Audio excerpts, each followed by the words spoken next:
Okay, so hey, and welcome to this live stream, which is all about marathon nutrition. Now, this is an incredibly important topic because nutrition has the potential to completely make or break your marathon. Now, if you're doing a marathon, you're going to be putting a lot of time and effort in, and you're going to be running a lot. Now, if you do that, you want to have some reward for the effort that you put in.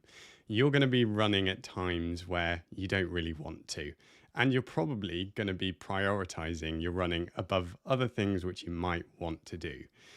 Now, the issue is that many people don't put enough thought into their nutrition. But that's a problem because come race day, everything can unravel because of your nutrition. And it can end up as a pretty unpleasant experience. So it might be that you get gastro problems. So you get an upset tummy, you get vomiting, you might get diarrhea, you might get cramps, and you end up in a portaloo. Or you might just have a really miserable time where you run out of energy, you hit the proverbial wall, and you bonk. And whatever the case, you can come out of it thinking, I hated that and I never want to do it again. But that sucks. So let's stop that from happening.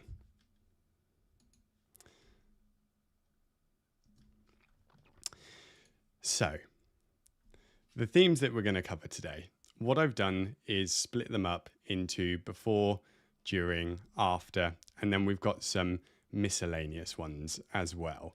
I've had lots of questions that you've already sent through, and I'm going to cover them as we go. Then at the end, I'm going to open it up for more questions so you can just put them into the chat. I'll look back through as well to try and catch some that you might have asked early on, and we'll do it that way. So, before we actually get into this, who the heck am I and why should you care? So my name is James LeBaigue and I'm a registered sports nutritionist. I'm on the Sport and Exercise Nutrition Register, which is part of the British Dietetic Association.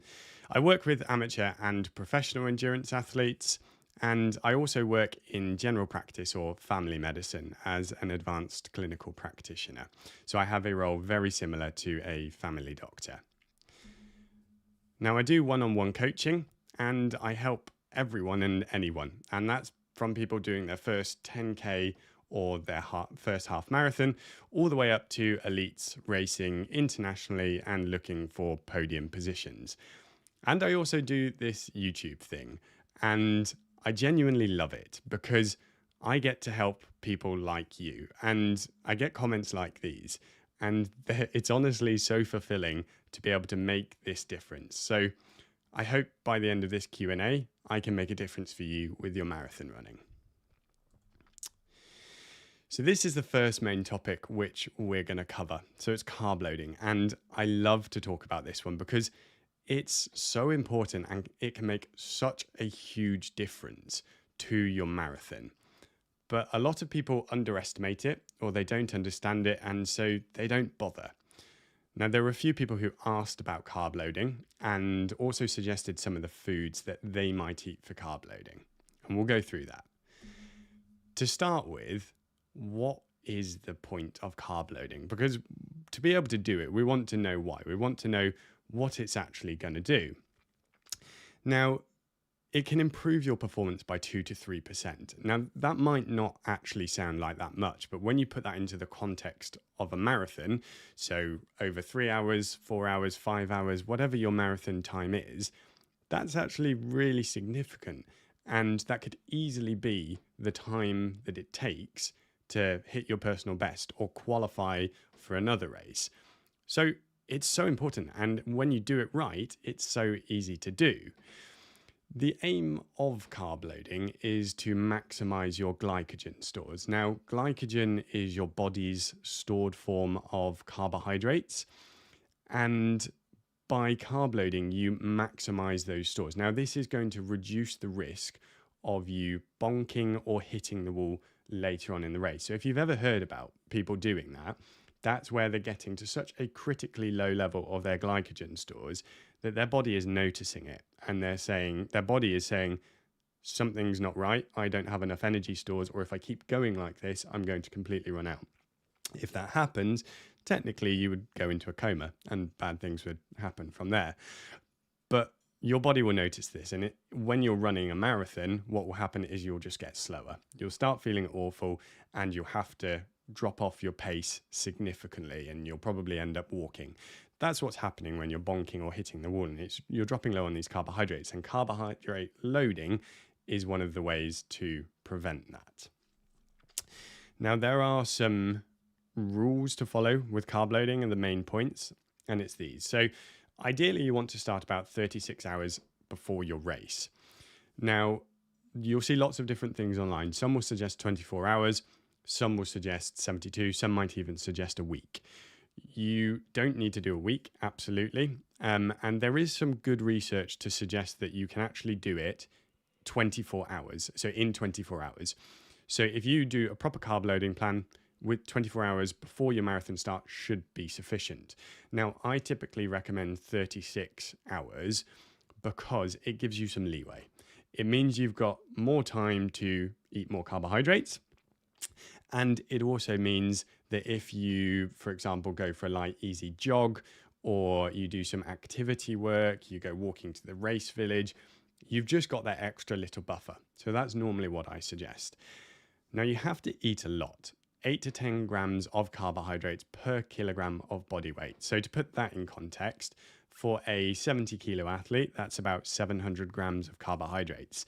Now there's 1 gram of carbohydrates is 4 calories. So in perspective, that 700 grams of carbohydrates is 2,800 calories just from carbohydrates alone in that 24-hour period. So it's a lot, and people underestimate this. The classic thing you see is someone has a big pasta meal the night before, but actually that's nowhere near enough. You need to eat far more than that. So it's actually important to have a plan, and we'll get onto that in a mo. But because you have to eat so much, the ideal is that you have a low fiber, low fat, and low to moderate protein diet during that carbohydrate loading period. And that's simply because you have to eat so much. And our focus at this point is specifically on carbohydrates rather than things like protein or fat. We're looking for performance here. So in a normal healthy diet, great, we want whole grain carbohydrates. We want fat. It's good for us, but not in this carb load period because actually it's going to detract from our main goals.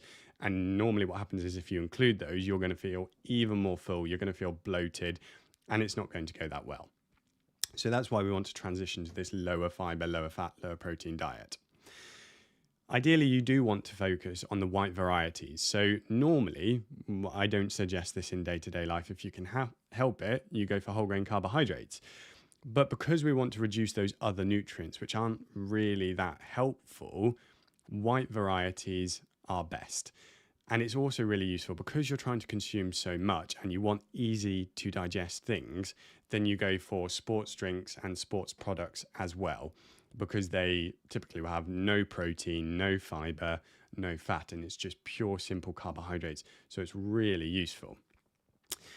When you're carb loading, you want to make sure you keep an eye on your hydration. And that is simply because of the way that your body stores carbohydrates.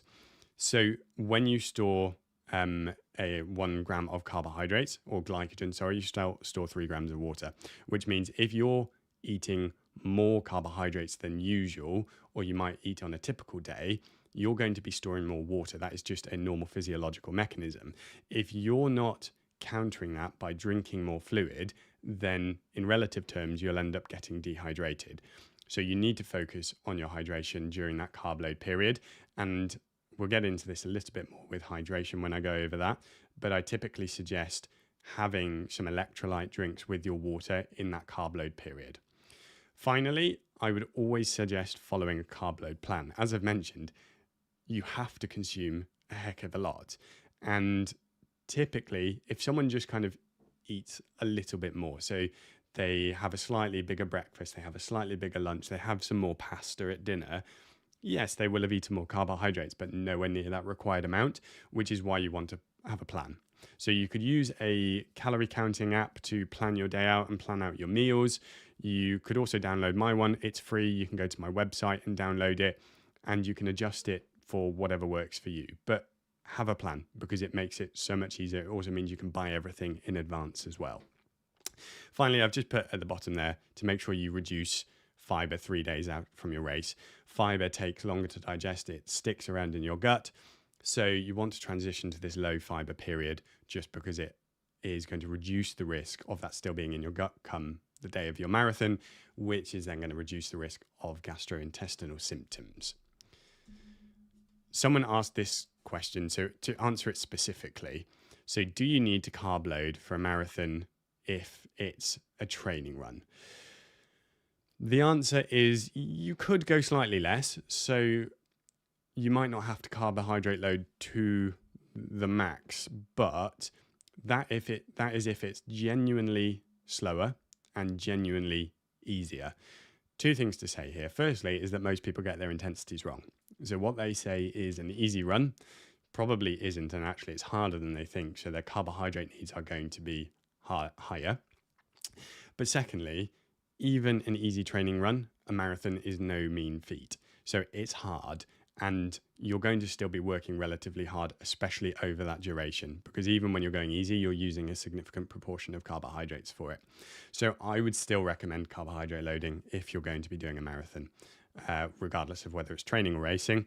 You make sure you have a proper pre-run meal, and you make sure that you fuel well. So you need to. So we're going to go on to the race breakfast. I'm just going to make sure everything is still going okay. Yeah, it is. All right, cool. So yeah, we're going to go on to race breakfast, as I've had some comments about this, and I'm going to answer them specifically in a mo. So let's talk about the race breakfast. Now, for a marathon, you can't just get away with eating a banana. It's just not enough, because your energy needs are going to be much higher. Now, it's worth saying that the point of your marathon breakfast is not to completely fill you up and make you, or give you all of the energy that you need to be able to run your marathon. Think of that carbohydrate loading part we just mentioned, and what we're trying to do is maximize our glycogen stores. You've done all of the hard work there in the carb loading period. So what you're aiming for with your race breakfast is two things. One is just to make you feel good. So you want to eat something that you enjoy, or at least get on well enough with, but it makes you feel full enough that you're not going to the start line feeling really hungry, because psychologically that's very tough. So you want to just feel good with it. But the second point is that you're topping up your glycogen stores. So some of your glycogen reserves will have declined overnight. So when you sleep, you still use energy, you still use glucose, which is what your glycogen gets converted into. So the breakfast just helps to top those stores back up. Now, you need to practice this well in advance of your race. And that's really important, because you, again, ideally still want to be eating a reasonable amount. And we're talking 1 gram of carbohydrates per kilogram of body weight. In context, that's probably something like a standard bagel with a banana and some jam, a couple of slices of toast with jam, some oatmeal, a bit of milk, some honey, maybe a piece of fruit. It's a reasonable amount. However, if you're struggling, there are other things you can do. Now, I'll show you this in a minute, but there's no such thing as a perfect breakfast. Or, well, there is, but it's what's perfect for you. So you don't need to think that you need to eat something just because someone else does, because the core concept, which is essentially eating more carbohydrates, is you can have so many breakfasts which fit this. So these are some of the examples of some of the people who have commented on my YouTube videos of their marathon breakfast. So you've got white rice and ketchup, you've got oatmeal, you've got pasta, banana rice pudding, slices of toast with honey, porridge with a bit of protein powder. Now, all of these are actually great. They're all carb focused, they're pretty simple, and they're easy to digest. If you notice, there is a very distinct lack of vegetables, of fatty foods, cheese, dairy, nuts, seeds. And so that's great. And this is what I mean where there's no perfect breakfast. It's what works for you, as long as you're hitting those principles. And actually, what I should just say on that last slide is mentioned, you can see it in the picture, but I've said low fat in the last 2 or 3 hours. So basically, you want your breakfast, like the carb loading period, to be low fat, low protein, or low to moderate protein and low fiber. So yeah, these are all pretty good examples of a of a marathon breakfast. The 500 grams of plain white pasta, I'm kind of thinking and hoping that is cooked pasta, because otherwise that is a lot. But as long as you practice it in training and it works for you, that's great. Now, typically what I suggest as well is making sure you practice your race breakfast in a race scenario. So if you know your marathon is going to be at 9:30, that's when you're starting, make sure you do a couple of training runs where you get up at the exact time you're expecting to get up on race day. You have breakfast at the same time with the same amount, and then you do a run session where you do some marathon pace intervals, because the point of that is to stress your body in the same sort of way that you might on marathon day, to see if it works well. Now, to answer these specific questions, what about drinks for breakfast such as coffee? So coffee is absolutely fine and probably recommended, with the caveat that that's as long as you normally drink it. So there's the golden rule of never try anything new on race day. So if you're already a coffee drinker or consuming caffeine, which is essentially what we're talking about here, caffeine is the active component in coffee, which is good for performance, is very useful for endurance sports. So we know that caffeine reduces the perception of fatigue and also of pain. So it means you're going to feel more alert and you're actually going to be able to work harder for longer. And we know this very clearly from the research. Now, the half-life of caffeine is about 6 to 8 hours. And what that half-life means is that is the time taken on average for the dose to halve in your body. So if you have coffee or caffeine before your marathon and you're then expecting to complete your marathon within 6 to 8 hours, then you're going to have that full amount of caffeine throughout the marathon, which is going to be really helpful. That does depend, like there's individual differences in how well someone can metabolize caffeine, but that's just a rough rule of thumb. For the second one, so the bit I wanted to pick up on was about the balance of not feeling hungry and not feeling too full. It's difficult. Now, there's two main options that you could do here. One is that you could just increase the amount of carbohydrates that you have with your breakfast to see if that helps. Again, you have to practice in training to make sure that this works. But for example, you could have another slice of toast. You could have a banana, or you could have a sports drink, because you're going to have some more calories then, but keeping it in the simplest form to digest. So reducing the risk of tummy upset. You might find that helps. Or you could add a little more protein. So for example, if you're having a protein shake or putting protein into your porridge, you might have a little bit more protein. You might have a little bit more milk. Some people eat chicken with their breakfast. Might just be that by skewing that slightly, that makes you feel that little bit more full. Now, I would avoid adding fat to your breakfast at this point to try and fill you up more. So I would avoid things like nuts, nut butter, seeds, cheese. It's just not helpful for what you want. The last one here. So someone says overnight oatmeal with honey. Do we avoid milk with it? What I would say is think of what the nutrient composition is of milk. So the aim with the breakfast is to reduce the amount of fat, fiber, protein. So with milk, you have different types of milk. So you have full fat, semi-skimmed, skimmed. It might be called slightly different in your country. But if you think about what the aim is, my answer would be avoid the full fat milk and then test semi-skimmed or skimmed milk in training. If you get on with them, great. If you want to use alternative milks, they are generally lower in fat and protein. So you've got oat milk, soya milk, almond milk. Typically, those are very well tolerated. So you could also use them. But if you want to use something like water, then that is absolutely fine as well. Now, have a quick break from the Q&A and just wanted to say that if you're interested in taking your nutrition to the next level, then I'd recommend that you take my running course, which is called Eat to Run, 7 Steps to Breakthrough Running. I designed this running course to be everything that you need to be able to properly fuel your running, and that's both in training and in racing. One of my students took the course and then used it, applied the principles to run below the 3-hour mark in their marathon, which is absolutely incredible. And regardless of your time, whether you're hoping for slower or faster than that, I'm confident that it will help you. It covers everything. So it covers your daily training as well as your race nutrition, and it covers your pre-run nutrition. It covers how to fuel your long runs, and it also goes through recovery nutrition as well.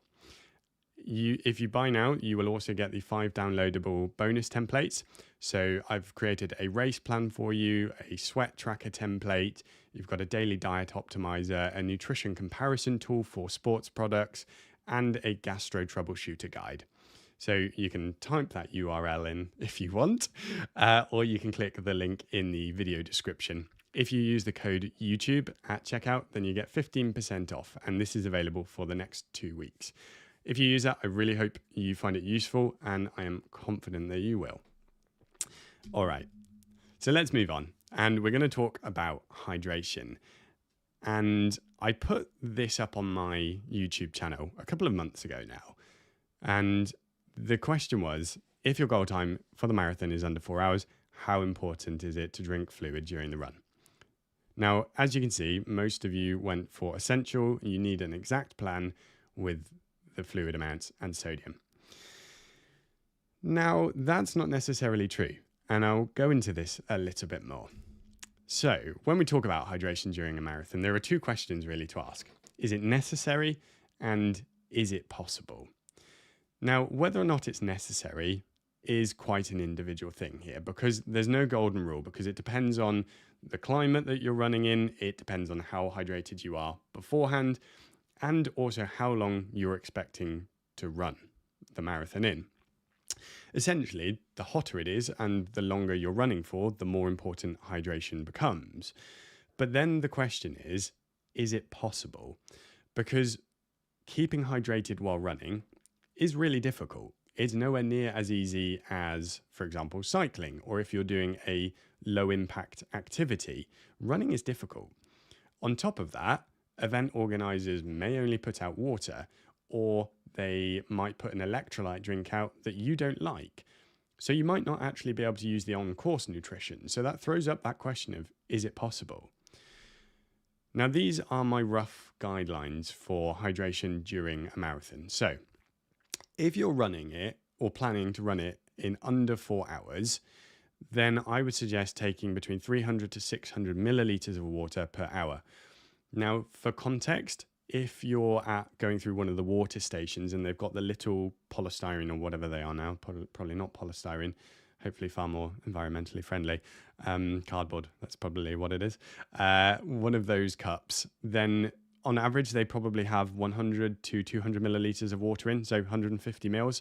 So you're looking at 4 of those an hour, or you might be thinking 1 per aid station, depending on how much you're trying to take on. Now, you may not need sodium if you're running it in under 4 hours. The reason I say that is that your body can tolerate a certain amount of dehydration and a certain amount of that without taking on extra sodium. Your body is a very clever thing.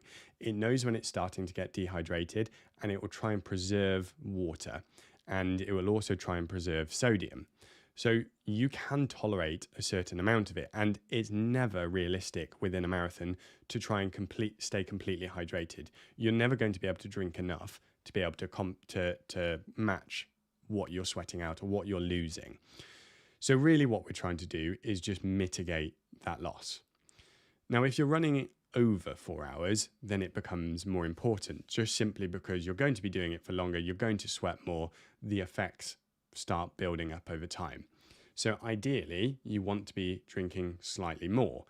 Again, this is very individual, and it's something that you should just be testing thoroughly within your practice sessions to see how well you tolerate everything and what sort of benchmark is right for you. So this will be something I do with my athletes, is on their longer run, I will set them a goal and then they try it. Regardless of how well or bad it goes, we then work on that for the next time, and that's what you should do. So you want to try and kind of build it up, because realistically, as much as you can tolerate is the best. Now, when it comes to if you're taking over 4 hours to run your marathon, then you need to start thinking about sodium. Again, it may not be super important, but it should have more emphasis. And certainly if it's going to be a particularly hot one and you're taking longer, then I would encourage you to. So my usual recommendation is 250 milligrams of sodium per 500 milliliters of fluid, or 500 milligrams of sodium per liter of fluid. That's a kind of standard amount. You don't want to be drinking just water and heaps of it if you're going to be taking longer to run it, because what you end up doing is you sweat out sodium, and by just drinking water and not replacing sodium, you dilute the amount of sodium that's already in your blood. So it can lead to a condition called hyponatremia. So in relative terms, the amount of sodium in your blood drops, and that can cause a whole heap of problems. If you've ever seen people looking really confused and disorientated after racing, that's one of the causes, and it can be really quite dangerous. So yeah, so you do want to be adding in sodium. Now, it's important to say that sodium intake is independent of time. Now, what I mean by that is the amount of sodium that you consume should be related to the amount of fluid you consume. So it's not per hour, it's per litre of fluid. And that's really important to say. So it scales. So if you know you're planning to drink 1 or 500 millilitres per hour, that's what you stick to. So if you increase the amount of fluid you drink, you also increase the amount of sodium you consume. And that's where the time just doesn't factor into it. It's per litre of fluid. Hopefully that makes sense. Put it in the comments if it doesn't. So on to race fueling now. And I know some of you are worried about this, so I wanted to try and make it simple. The first thing to say is focus on simple carbohydrates. So for a marathon, I will typically say, do not consume solid food. Running is a higher impact sport, and it has a much higher prevalence of gastrointestinal upset when you're running. So focus on the simple things. So gels, carbohydrate-based drinks, and sport-specific tube locks. They're generally, all of those are much better than solid food because they're simpler to digest and easier. Now, again, you do this in training and make sure you practice. Because, for example, with the tube locks or sport-specific bars, they can seem great, but when you're actually running and you try and chew them, they're really difficult. So again, one of my clients had this. He was practicing his marathon nutrition and wasn't sure if he wanted to just use gels and wanted to try some alternatives. Tried it in training and realized it was just way too hard to eat. So went back to gels, and he actually just completed a sub 4 hour marathon for his first go. So it's just about trialing in practice and making sure you can tolerate that. Now, when it comes to your race, you want to start 15 or 20 minutes into the race and don't wait. The reason, and essentially what you don't want to wait until you're feeling hungry or tired to start fueling. Your body's glycogen stores, remember that the glycogen stores that I mentioned, they're going to be dropping over the race.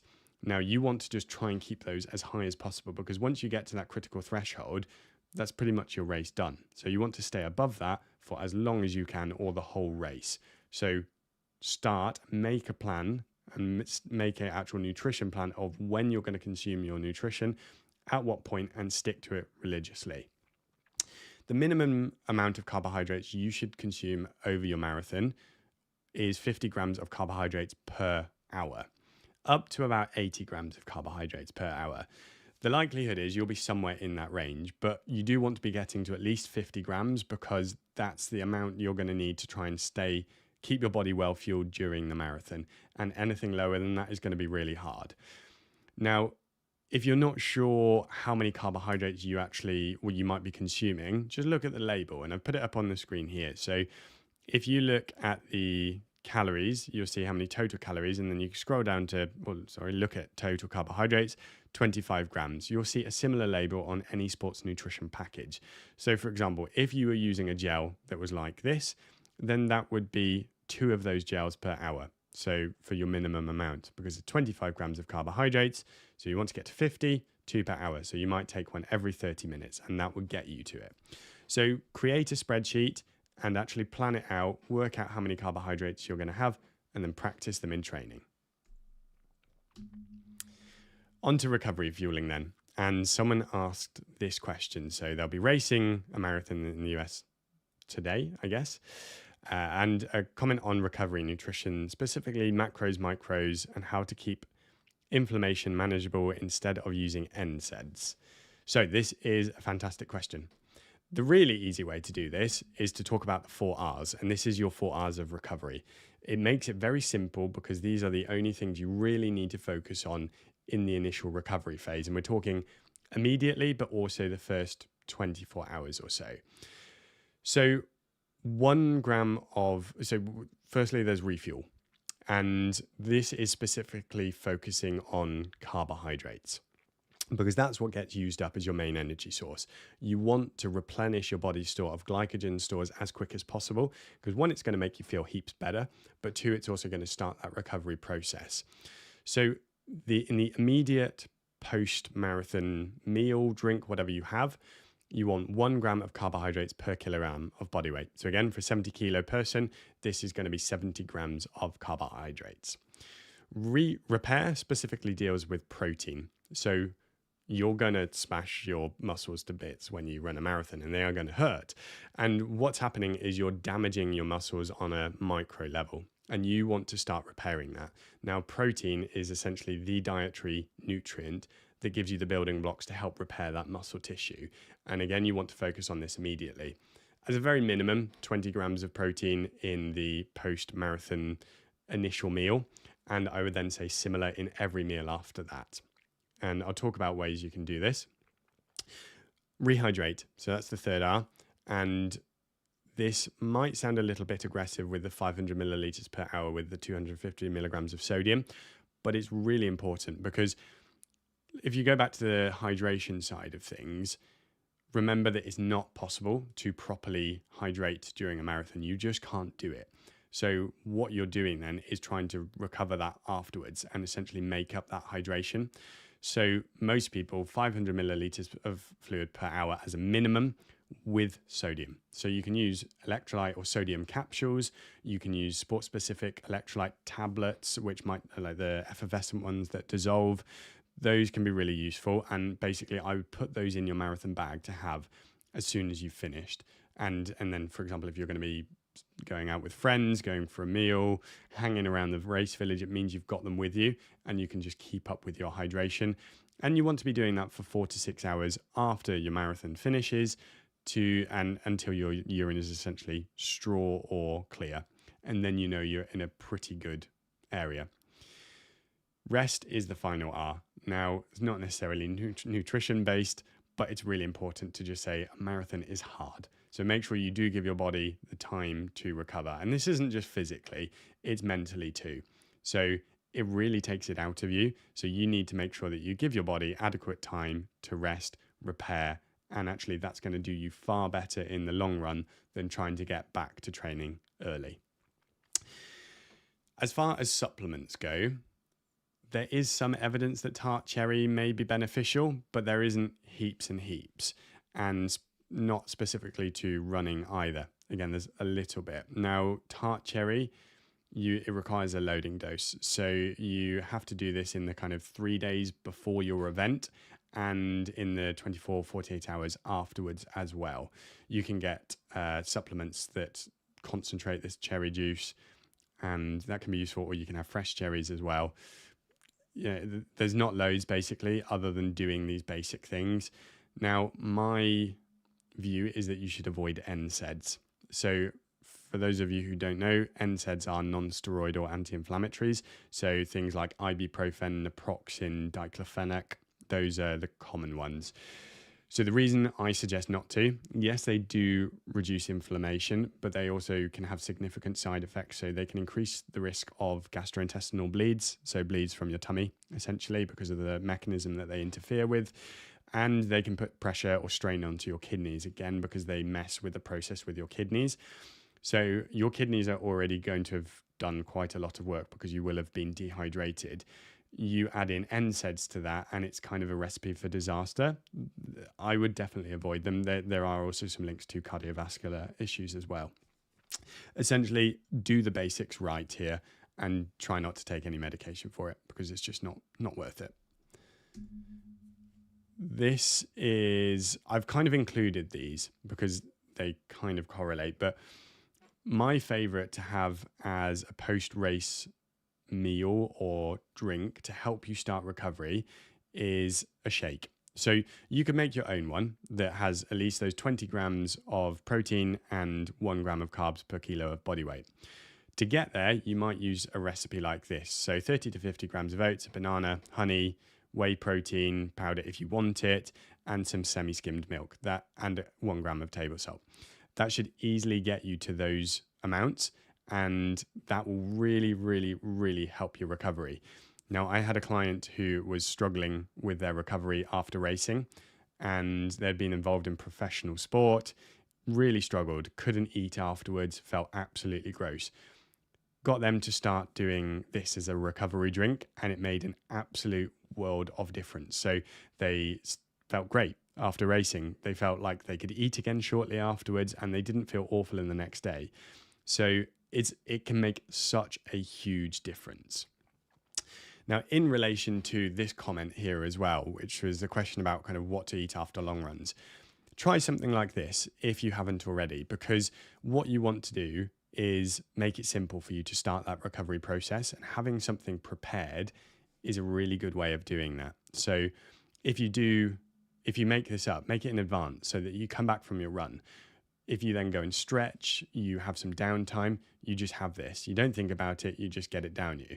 That will make an absolute world of difference, and it will make you feel much better the next day. You can do some variation of this, or you could prepare something else if you want to, but basically have something prepared that hits those amounts that I mentioned in the last slide, and you'll find that it really improves your recovery. Right, I'm just going to have a little drink. My mouth is getting quite dry.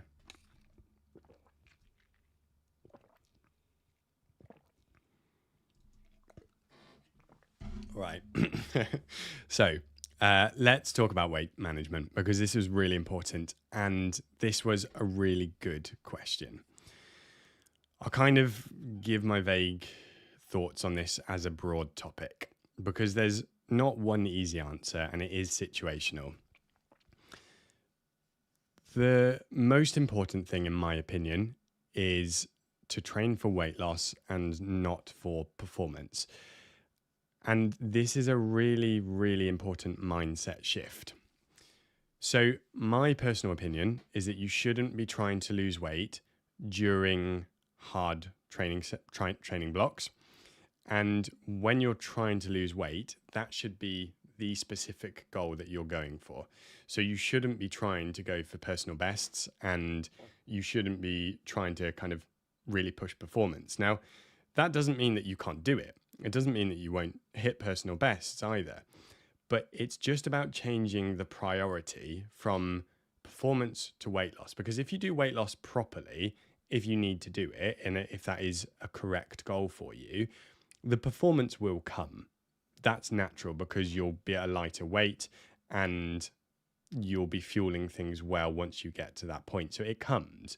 But by changing the mindset from performance to weight loss, it stays as your goal. And it is a really important shift, because it means that that's your priority. So you're going to make sure actually you allow yourself to rest if you need to. You allow yourself to not push as hard as you might if you're just going for performance, because training for a marathon is really hard, regardless of whether you're trying to lose weight or not. If you then add in trying to be in a calorie deficit, you're putting your body under so much stress. And that's typically why I say not to train for weight loss when you're in the kind of hard training blocks, just because it's so much harder on your body. However, if you are going to do that, then my suggestion is start with as minimal a calorie deficit as possible. So we're talking somewhere in the realms of 300 to 500 calories. Now, it is difficult because calorie trackers and Garmin watches, whatever your calorie tracker is, or your sport tracker, aren't super reliable. But what I want to highlight is you just want to try and do it as slow and as steady as possible, because the quicker you drop weight, the more significant the calorie deficit is, which is going to lead you to running into problems with your fueling and with staying consistent with your running. And if you think that the best way for you to lose weight over the long term is stay consistent and improve your training, that's what we're looking for. So you just want to make it as easy as possible and reduce the stress. Now, there's also what I call the 6-week rule. Once you're within 6 weeks of your intended race, you stop trying to lose weight. So at that point, you shift to properly fueling, properly recovering, and you're in a slight calorie surplus is usually my suggestion. And that's just to get your body back into the right kind of phase for performance. So at that 6-week point, you are comfortable with what you've got. You stop and you say, okay, I'm just going to carry on, or I'm going to focus on performance at this point, because that's going to be far better for you. Then, as I say, weight change, I think should be minimal during hard training blocks. One, because I don't think you should do it. But secondly, if you're eating at maintenance or a slight calorie surplus, which is what I suggest in the hard training blocks, you shouldn't be losing weight. You might get a slight change in body composition. So you might have a slightly lower amount of fat mass and you might have a slightly higher amount of muscle mass. It's not unusual to see those minor changes, but it shouldn't be anything significant. So if you've been speaking to someone and they've said that they've lost a lot of weight during a hard training block, the chances are they're not fueling their training properly, because that's kind of the only realistic outcome. If they were training, if they were fueling their training properly, they shouldn't be losing weight. So that's kind of my thought around it. Hopefully that helps. This was another comment. So they're participating in their first marathon, trying to save money where they can. I heard a lot about Morton Just, but they can be pricey. Yes, they can. They can be very expensive. Any advice for cheaper alternatives for newbies? So this is great. There are loads out there. And the truth is that as long as you're getting to the right amount of carbohydrates per hour, and we went through that earlier, the 50 grams of carbohydrates per hour, don't worry too much about the specific brand or the claims around it. As long as you're hitting those amounts, the only thing I would say actually is it should be a dual source carbohydrate. So the two simple sugars that are used in sport are glucose and fructose, or it might be maltodextrin. That's essentially glucose and fructose. We know that those two used together increase the amount of carbohydrates you can absorb and then utilize for energy. So some gels, for example, I think the Science and Sport standard gel will just contain glucose. Typically, I suggest glucose and fructose. It's generally better tolerated and will lead to better results. But as long as you are hitting those amounts, don't worry. Now, Science and Sport do have the Beta Fuel range, which are great. There's OTE, there's High Five. Realistically, loads are going to be fine. So just try them out, see what you get on well with. More important to make sure that you enjoy the taste or can tolerate the taste and consume them repeatedly over time, so over the course of a marathon, because that's going to be way more important. But you could also use liquid carbohydrates. So I've made a video on this before. The title is The Best DIY Sports Drink You Can Make. It is essentially using sugar, table salt, and squash. That's all you need to be able to power your training. That's a really nice way of saving money. You might not just want to drink when you're running, but if you're struggling, that's a nice way to do it. It's very cheap. So go and check that out on YouTube if you want. Okay, so that is the end of all the structured stuff I had planned. So I will have a look back through the comments if there's any already, and we'll go into that now. But yeah, please put some stuff in the comments and I will have a look. Just a final thing to say as well, that if you found this live stream useful and you want to improve your nutrition around your running, or you just really want to support me because you're a wonderful person, then please do consider buying my running course. So the link is in the description of this video. Use the code YouTube at checkout for a 15% discount for the next couple of weeks. All right, so let's have a look.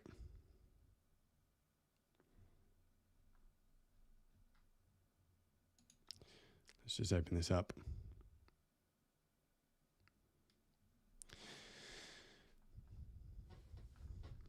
Okay.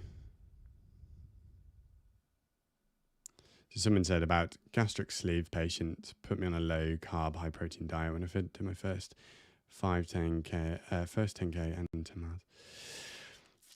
Okay, I mean, if I'm honest, I probably am not the best person to answer that, because this is going to get into the dietitian territory where you are going to be better off speaking to a dietitian who has a specific interest in sports nutrition. I'm sorry, but I wouldn't want to give you advice without knowing your medical history that's actually going to, whether or not it's going to be useful for you. And I wouldn't want to say something that's not going to help. So apologies.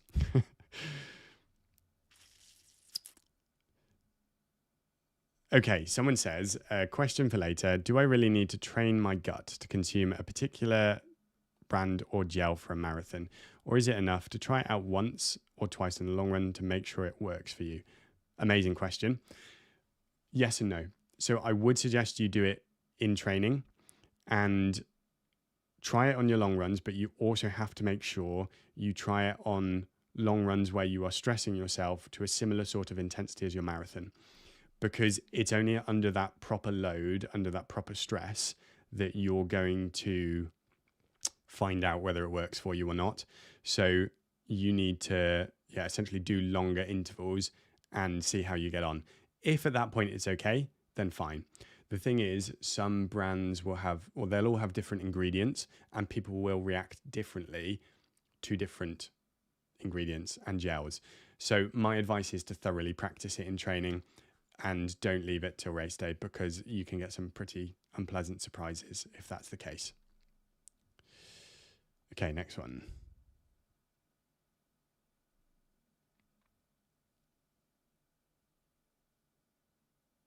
So how much do you think that gels with caffeine can help during the race?